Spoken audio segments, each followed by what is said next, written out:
Nazi anti-Semitism was, of course, a form of hatred and a form of disdain and contempt, but it was something else. It was an interpretation of ongoing events. And it was a worldview. And this worldview solved, or presumed to solve, rather, various riddles of world history.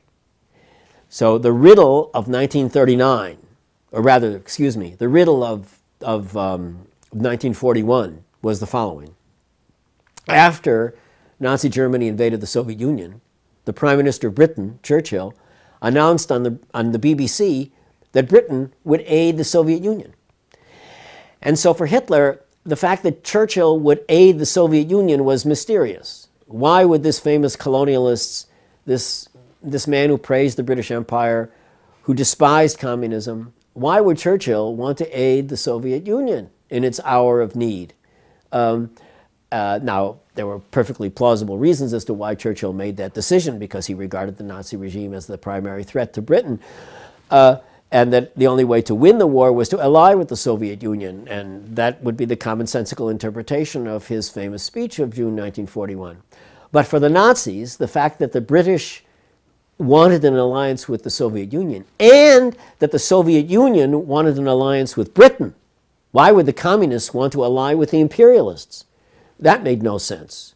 So none of this made any sense to common sense, but it made perfect sense in the context of a paranoid conspiracy theory that the Jews had established a connection between the Soviet Union and Britain.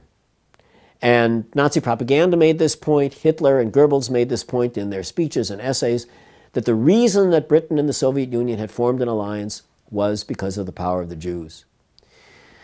Now, the anti-Semitic conspiracy theory as an interpretation of the Second World War applied to the United States as well.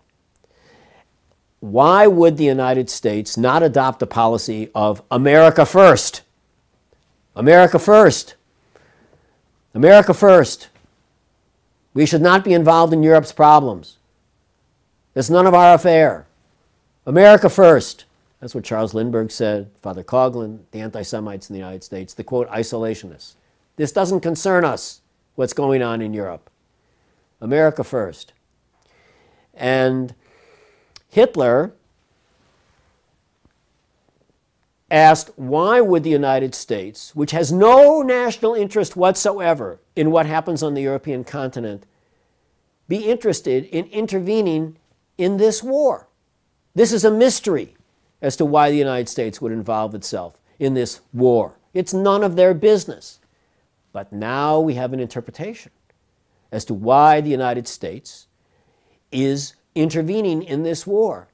It's because Franklin Roosevelt is the President of the United States, is because Franklin Roosevelt doesn't believe in America first, because he is a traitor to American national interests, and because Franklin Roosevelt has been captured by the power of the Jewish lobby and his Jewish pals from New York City, the center of Jewish power.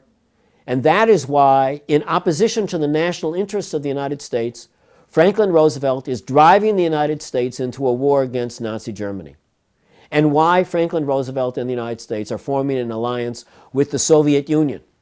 So yet again, the anti-Semitic conspiracy theory of the Second World War demonstrates why these mysterious events that otherwise are completely inexplicable to anybody with an ounce of common sense, why would the United States bother itself with a war in Europe if it wasn't for the power of the Jews in New York, who are sending non-Jewish boys to Europe to lose their limbs and lose their lives so that the Jews can win a war that they will benefit from and become very wealthy as a result of. And that's what the German government told the German people. And they told it to them again and again.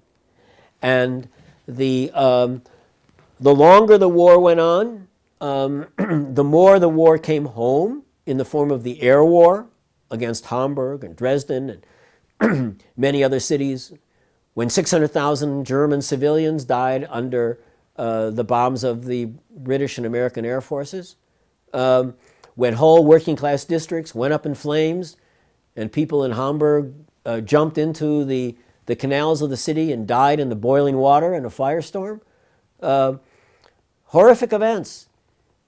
What Joseph Goebbels said, the propaganda minister, was that the Jews have done this to you. It's the Jews who are gaining revenge. You see, we were right. We said they would come and kill us all, and now they're doing it.